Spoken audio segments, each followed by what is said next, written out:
Chapitre 14.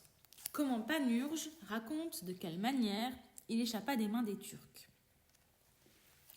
Le jugement de Pantagruel fut aussitôt connu et entendu de tout le monde, imprimé en nombreux exemplaires et rédigé pour être conservé aux archives du palais. En sorte que tout le monde se mit à dire « Salomon, qui se fonda sur des indices pour rendre l'enfant à sa mère, ne présenta jamais un chef-d'œuvre de sagesse pareil à celui que vient de faire le bon Pantagruel. Nous sommes heureux de l'avoir dans notre pays. » Et effectivement, on voulut le faire maître des requêtes et président à la cour.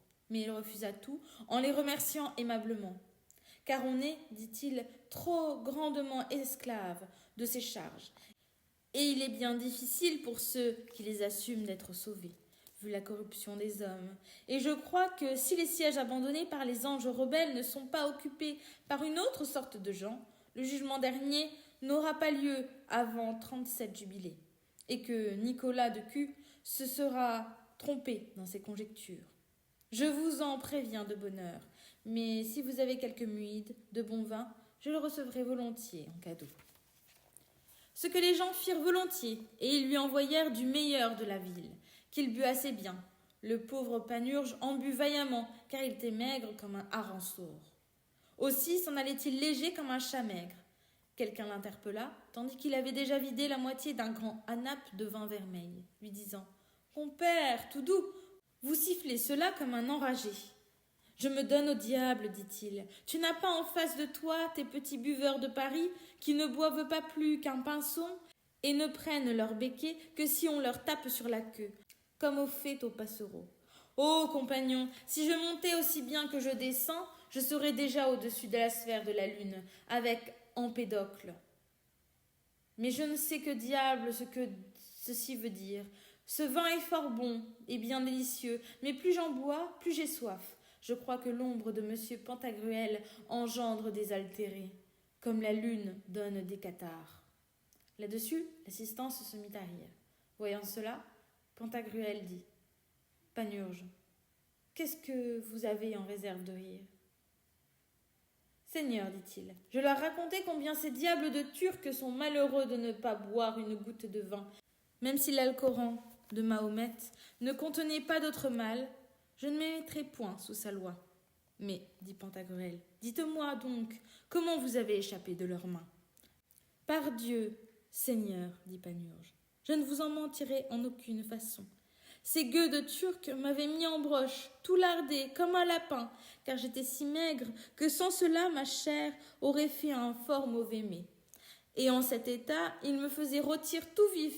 Tandis qu'ils me rôtissaient, je me recommandais à la grâce divine, me souvenant du bon saint Laurent, et j'espérais toujours que Dieu me délivrerait de ce supplice, ce qui arriva d'une façon bien étrange, car alors que je me recommandais de tout mon cœur à Dieu, criant « Seigneur Dieu, aide-moi! Seigneur Dieu, sauve-moi! Seigneur Dieu, tire-moi du supplice où me retiennent ces chiens d'infidèles, parce que je garde ta loi !» Le rôtisseur s'assoupit par la volonté divine, ou bien par celle de quelque bon Mercure, qui endormit par ruse Argus, qui avait 100 yeux. Quand je dis qu'il ne me tournait plus pour me rôtir, je le regarde et je vois qu'il s'endort. Alors je prends avec les dents un tison par le bout qui n'était pas encore brûlé. Je vous le jette au giron de mon rôtisseur. Et j'en prends un autre que je jette le mieux que je peux sous un lit de camp, près de la cheminée, là où était la paillasse de monsieur mon rôtisseur. Aussitôt, le feu prit à la paille, et de la paille au lit, et du lit au plafond, en boiserie de sapin orné de culs de lampe. Mais le plus drôle fut que le brandon que j'avais jeté au giron de mon paillard de rôtisseur lui brûla tout le pénil, et qu'il allait prendre à ses couillons. Mais malheureusement, il ne puait pas assez lui-même pour ne pas le sentir avant le jour. Sortant de sa torpeur de bouc, il se leva pour crier à la fenêtre de toutes ses forces « D'Albaros, d'Albaros !» ce qui équivaut à peu près à « au feu, au feu !» Et il s'avança droit sur moi pour me jeter pour de bon au feu. Il avait déjà coupé les cordes qui me liaient les mains et il était en train de couper les liens des pieds. Mais le maître de la maison, entendant l'appel au feu et sentant déjà la fumée depuis la rue où il se promenait avec quelques autres pachas et mouftis, courut de toutes ses forces pour y prêter secours et pour sauver le meuble. D'entrée, il tire la broche où j'étais embroché et tua tout raide mon rôtisseur, qui mourut là, faute de soins ou d'autre chose, car il lui passa la broche juste au-dessus du nombril, du côté droit, lui perça le troisième lobe du foie, puis, dirigeant le coup vers le haut, il lui pénétra le diaphragme et, traversant la membrane du cœur, lui sortit la broche par le haut des épaules, entre les vertèbres et l'omoplate gauche.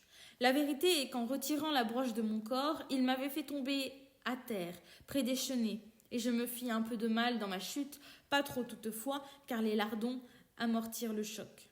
Puis mon pacha, voyant que la situation était désespérée, que sa maison était brûlée sans rémission et que tout son bien était perdu, se donna à tous les diables, appelant Grilgos, Astaros, Rapalus, Gribouillis, 9 fois de suite. Voyant cela, j'eus peur pour plus de 5 sous. Je me disais dans ma frayeur, les diables vont venir bientôt pour emporter ce fou. Ne serait-il pas Jean à m'emporter moi aussi? Je suis déjà à demi rôti, mes lardons causeront ma perte. Car ces diables-ci sont friands de lardons, comme vous le savez sur l'autorité du philosophe Jamblique et de Murmel dans la défense des bossus et contrefaits en faveur de nos maîtres. Mais je fis le signe de la croix en criant « Dieu est saint et immortel !» et personne ne venait. S'en rendant compte, mon vilain pacha voulut se tuer avec ma broche et s'en percer le cœur. Effectivement, il l'a mis contre sa poitrine, mais il ne pouvait pas pénétrer, car elle n'était pas assez pointue. Et il poussait de toutes ses forces, mais n'arrivait à rien. Alors je vins à lui et lui dis « Misère Bougrino, tu es en train de perdre ton temps, car tu ne te tueras jamais ainsi. Tu te feras une bonne blessure, dont tu souffriras toute ta vie entre les mains des barbiers. Mais si tu veux, je te tuerai ici, tout net, de sorte que tu ne sentiras rien. Et tu peux me croire, car j'en ai tué bien d'autres qui s'en sont trouvés bien. » « Ah, mon ami, dit-il, je t'en prie, et avec ma prière, je te donne de ma bourse. Tiens, la voici. Il y a 600 dinars dedans, et quelques diamants et rubis de toute beauté. »« Et où sont-ils » dit Épistémon. « Par Saint-Jean, dit Panurge. Ils sont bien loin, s'ils courent toujours. Mais où sont les neiges d'antan ?» C'était le plus grand souci de Villon, le poète parisien. « Achève, dit Pantagruel. Je t'en prie, que nous sachions comment tu arrangeas ton pacha. » Foi d'homme de bien, dit Panurge, je n'en mens pas d'un mot.